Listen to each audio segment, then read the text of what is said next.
Em nome do Pai, do Filho e do Espírito Santo. Amém.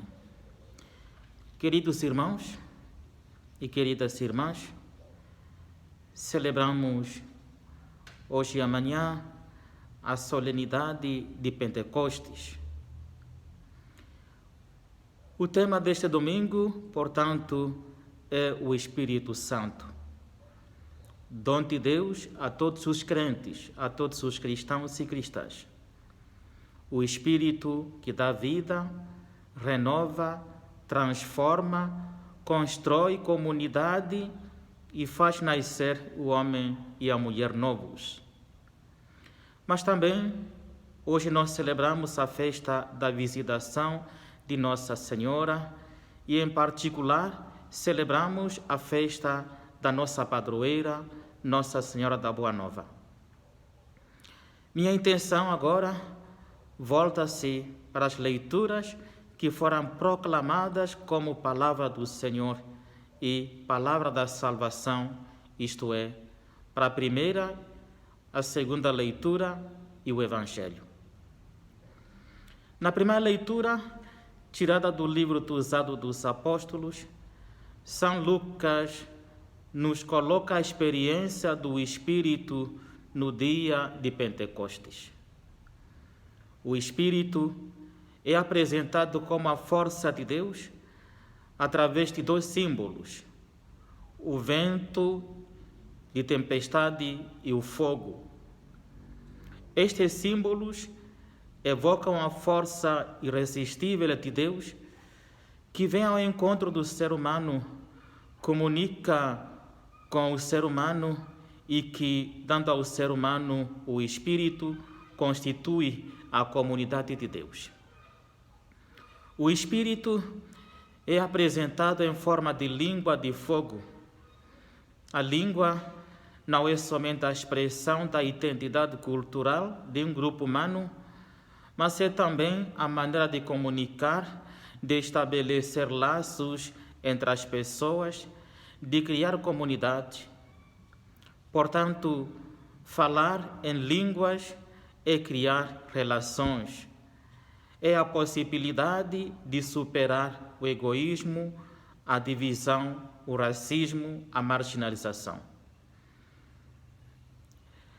É a possibilidade de falar em línguas, criar unidade, a relação, a construção de uma comunidade capaz do diálogo, do entendimento, da comunicação. É o surgimento de uma unidade, de uma humanidade unida, não pela força, mas pela partilha da mesma experiência interior, fonte de liberdade, de comunhão e de amor. A comunidade cristã deve ser a comunidade onde a ação de Deus pelo Espírito modifica profundamente as relações humanas, levando a partilha, a relação ao amor. É neste enquadramento que devemos entender os efeitos da manifestação do Espírito. Todos os ouviam proclamar na sua própria língua as maravilhas de Deus. A lista dos povos convocados e unidos pelo Espírito atinge representantes de todo o mundo antigo, desde a Mesopotâmia, passando por Canaã, pela Ásia Menor, pelo norte da África até Roma. A todos deve chegar a proposta libertadora de Jesus, que faz de todos os povos uma comunidade de amor e de partilha. A comunidade de Jesus é, assim, capacitada pelo Espírito para criar a nova humanidade. O essencial passa a ser a experiência do amor, que, no respeito pela liberdade e pelas diferenças, deve unir todas as nações da terra. Queridos irmãos e queridas irmãs, temos neste texto os elementos essenciais que definem a Igreja. Uma comunidade de irmãos, de irmãs, reunidos por causa de Jesus, animada pelo Espírito do Senhor ressuscitado e que testemunha na história o projeto libertador de Jesus. No Evangelho, São João começa por pôr em relevo a situação da comunidade, o anoitecer, as portas fechadas, o medo, são o quadro que reproduz a situação de uma comunidade desamparada no meio de um ambiente hostil e, portanto, desorientada e insegura. É uma comunidade que perdeu as suas referências e a sua identidade e que não sabe agora em que se agarrar. É uma comunidade fechada, insegura e com medo. Entretanto, Jesus aparece no meio deles. São João indica desta forma que os discípulos, fazendo a experiência do encontro com Jesus ressuscitado, redescobriram o seu centro, o seu ponto de referência, a coordenada fundamental à volta do qual a comunidade se constrói e toma consciência da sua identidade cristã. A comunidade cristã só existe de forma consistente se ela está centrada na pessoa de Jesus Cristo ressuscitado. Jesus começa por saudá-los, desejando-lhes a paz, o shalom. A paz esteja convosco. A paz é um dom, mas neste contexto, a paz significa, e sobretudo, a transmissão da serenidade, da tranquilidade, do bem-estar, da confiança que permitirão aos discípulos superar o medo e a insegurança. A partir de agora, nem o sofrimento, nem a morte, nem a hostilidade do mundo poderão derrotar os discípulos, porque Jesus ressuscitado está no meio deles. Depois vem a comunicação do Espírito, o gesto de Jesus de soprar sobre os discípulos reproduz o gesto de Deus ao comunicar a vida ao ser humano do barro. Com o sopro de Deus, em Gênesis, o homem tornou-se um ser vivente. Com este sopro, Jesus transmite aos discípulos a vida nova e faz nascer o homem e a mulher novos. Agora, os discípulos possuem a vida em plenitude e estão capacitados, como Jesus, para fazerem da sua vida um dom de amor aos irmãos e às irmãs.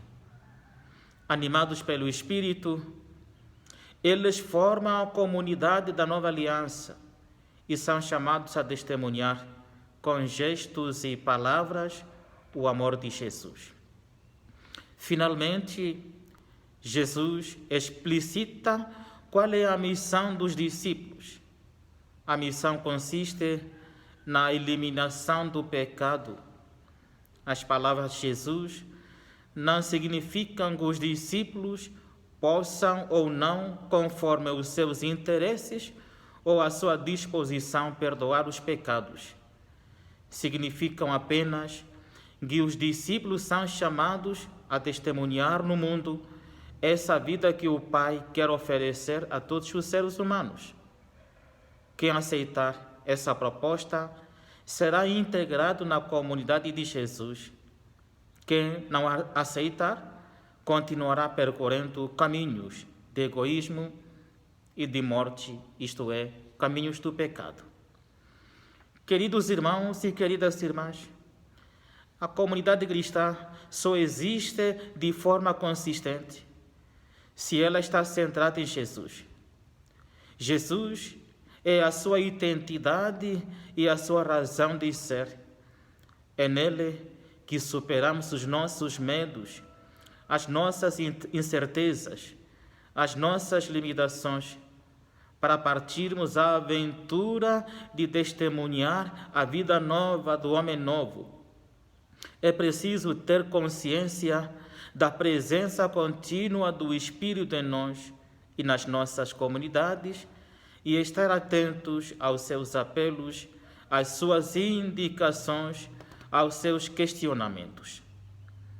Na segunda leitura, Paulo acha que é preciso saber discernir a validade dos dons carismáticos, para que não se fale em carismas a propósito de comportamentos que pretendem apenas garantir os privilégios de certas figuras, de certas pessoas. Segundo Paulo, o verdadeiro carisma é aquele que leva a confessar que Jesus é o Senhor e que é útil para o bem da comunidade.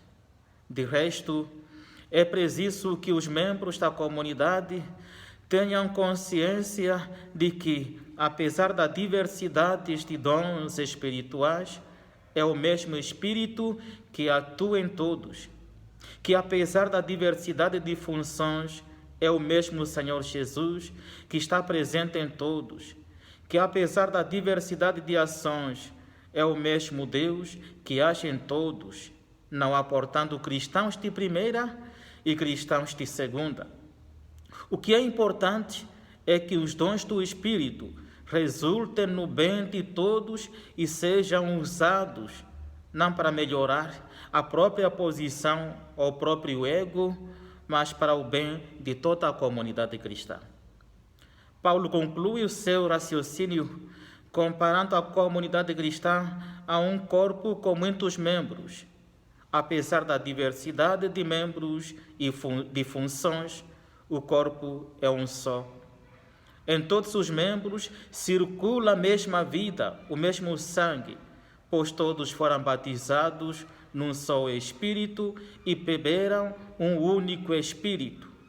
O Espírito é, pois, apresentado como aquele que alimenta e que dá vida ao corpo de Cristo. Dessa forma, ele fomenta a coesão, dinamiza a fraternidade e é o responsável pela unidade desses diversos membros que formam a comunidade cristã.